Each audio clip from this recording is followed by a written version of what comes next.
औज़ुबिल्लाहिमिनश्शैतानिर्रजीम बिस्मिल्लाहिर्रहमानिर्रहीम। ख़ावर नईम हाशमी ऑफिशियल में आपकी खिदमत में सलाम पेश करता हूँ। नाज़रीन ग्रामी, हमारी आज की कहानी का उन्वान है फिल्मी परियाँ। फिल्मी परियाँ ये सिर्फ पाकिस्तान की फ़िल्म इंडस्ट्री की हसीनाओं के बारे में कहानी नहीं है।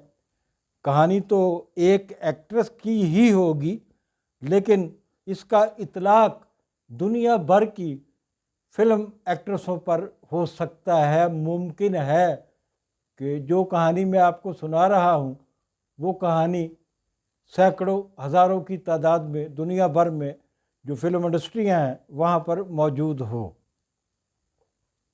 कहते हैं कि चेहरा एक मिसरा है एक शेर का, चेहरा फ़रोग़े मैं से फ़रोज़ां किए हुए।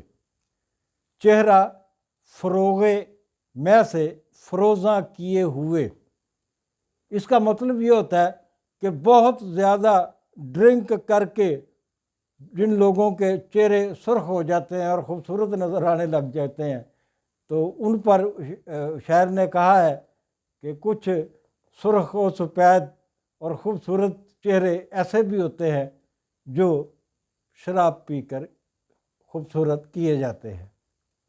लेकिन ये ज़रूरी नहीं है कि हर एक्ट्रेस जो है वो बहुत कम एक्ट्रेस से बहुत कम नमक के बराबर होंगी जो शराब नोशी करती होंगी। आम तौर पर एक्ट्रेसें शराब नोशी से परहेज़ करती हैं, और दूसरे नशों के बारे में तो मैं नहीं कह सकता, लेकिन शराब पीने वाली जो ख़वातीन हैं उनके बारे में जो मेरी तहकीक है वो बहुत थोड़ी तादाद में ऐसी होती हैं। लेकिन आज जो हम आपको कहानी सुना रहे हैं वो एक ऐसी एक्ट्रेस की है जो ना सिर्फ शराब पीने की आदी थी बल्कि दूसरे पैसिव नशे भी करती थी, जैसे हीरोइन पीना, वो सेल्फ़ी, वो पाउडर, वो नाक में पता नहीं क्या क्या नाम रखे हुए हैं उन्होंने, बेशुमार है। क्योंकि मेरी दिलचस्पी नहीं है पैसिव नशों में और मैं पैसिव नशों के इंतहाई ख़िलाफ़ हूँ, क्योंकि ये इंसान को दिनों में खोखला कर देते हैं, ज़हनी तौर पर भी जिस्मानी तौर पर भी। और मैं कोशिश करता हूँ कि अगर मुझे पता चले कि मेरा कोई दोस्त या जानने वाला नशे करने लगा है तो मैं जहाद समझता हूँ उसका नशा छुड़वा देना। तो आज की जो कहानी है, जो मरकज़ है हमारी कहानी का, इस अदाकारा पर हम एक वीलॉग पहले भी कर चुके हैं। अब इस कहानी में जो बुनियादी किरदार आता है वो एक ऐसे फिल्म डायरेक्टर का है जिससे मेरा बचपन का याराना था। हमारे घर भी दोनों के एक दूसरे के करीब थे। मेरा घर भी न्यू समनाबाद में था, उस फिल्म डायरेक्टर का घर भी जो समनाबाद गर्ल्स कॉलेज है उसके करीब था, तो फासले बहुत करीब थे, तो इसलिए हमारी मुलाकातें भी अक्सर रहा करती थी। ये फिल्म डायरेक्टर बड़ी मेहनत से, बड़ी मुशक्क़त से डायरेक्टर बना।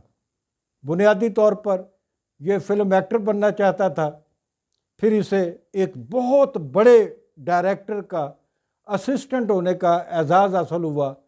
फिर इसने अपनी फिल्में भी बनाई, प्रोड्यूस की, डायरेक्ट की। एक फ़िल्म उसने इंडिया के इश्तराक से भी बनाई, यानी कि बहुत कामयाबियां समेटी।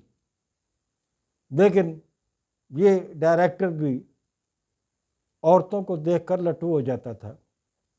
इसको कोई भी हीरोइन मिलती, इसने कई बड़ी हीरोइंस को मुतारफ़ भी कराया।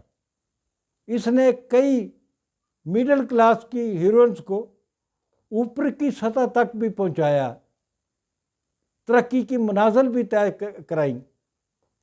मसलन एक फिल्म में रंगीला साहब को कहकर उसने दीबा बेगम को कट करवा कर एक दूसरी हीरोइन को शामिल करवाया था फिल्म की कास्ट में, और वो हीरोइन बहुत कामयाब रही रंगीला साहब की फिल्म की वजह से। तो ये जो साहब हैं डायरेक्टर साहब, फिल्म डायरेक्टर जिनका जिक्र हम कर रहे हैं, मैं तो दोस्त के तौर पे उनका जिक्र कर रहा हूँ। इनकी मैं बता चुका हूँ कि कोशिश होती थी कि हर एक्ट्रेस की कुर्बत हासिल की जाए, और कहीं कहीं वो कामयाब भी हो जाते थे। एक एक्ट्रेस के ये पीछे थे और वो अभी तक उनके हत्थे नहीं चढ़ी थी। इन डायरेक्टर साहब ने एक बार शायद ड्रेसिंग रूम में या कहीं और उस एक्ट्रेस को लिबास तब्दील करते हुए देख लिया। जब वो लिबास तब्दील कर रही थी तो इन हमारे दोस्त डायरेक्टर ने देखा कि उनकी एक टांग मुकम्मल तौर पे जली हुई है और मुकम्मल तौर पे स्याह हो चुकी है, और ये बात आम नहीं थी, किसी को पता नहीं था। हालांकि वो एक्ट्रेस जिसका हम जिक्र कर चुके हैं, दो बड़े एक्टरों की बीवी भी रह चुकी थी। तो उनको थोड़ी सी उनकी टांग देखकर घिन आई।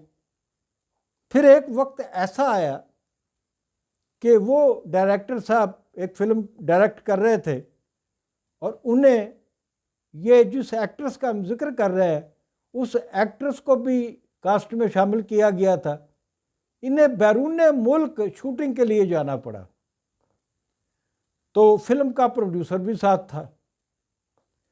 अब वो जो एक्ट्रेस जिसकी एक टांग जली हुई थी और डायरेक्टर साहब देख चुके थे कि एक टांग जो है किसी एक्सीडेंट में, रोड एक्सीडेंट में, गाड़ी में आग लग जाने की वजह से वो टांग झुलसी थी, वो एक्ट्रेस हदायतकार साहब को अपनी कराबतदारी में, अपनी दोस्ती में लाना चाहती थी, और डायरेक्टर साहब मान नहीं रहे थे और वो उससे दूर भाग रहे थे। तो फिल्म का यूनिट कई लोगों पे मुश्तमिल था। ये लोग शूटिंग के लिए बाहर गए थे, मुख्तलिफ होटलों में ठहरे हुए थे, लेकिन एक ही होटल में वो एक्ट्रेस, फिल्म का डायरेक्टर और फिल्म का प्रोड्यूसर, ये तीन आदमी एक होटल में थे। वो एक्ट्रेस जिसका हम जिक्र कर रहे हैं वो एक दिन रात को शराब के नशे में धुत और पैसिव नशा करने के बाद बेखबर अपने कमरे में लेटी हुई थी। तो फिल्म के प्रोड्यूसर ने उस वक्त से नाजायज़ फ़ायदा उठाया और कई घंटे उस एक्ट्रेस के साथ गुजार कर खामोशी से वो वापस अपने कमरे में चला गया, और ये सारा मंजर फिल्म का डायरेक्टर देख रहा था कि प्रोड्यूसर ने क्या हरकत की है। अगले दिन उस एक्ट्रेस ने फिल्म के डायरेक्टर से कहा कि रात तो आप बहुत खुश हुए होंगे। डायरेक्टर ने जवाब दिया, बीबी मैं वो नहीं था, वो कोई और था। और डायरेक्टर ने प्रोड्यूसर का नाम लेकर बता भी दिया कि आपके कमरे में मैं नहीं, वो गया था। तो एक्ट्रेस को बहुत गुस्सा आया। उसने कहा मैं तो मुआवजा वसूल करूंगी प्रोड्यूसर से।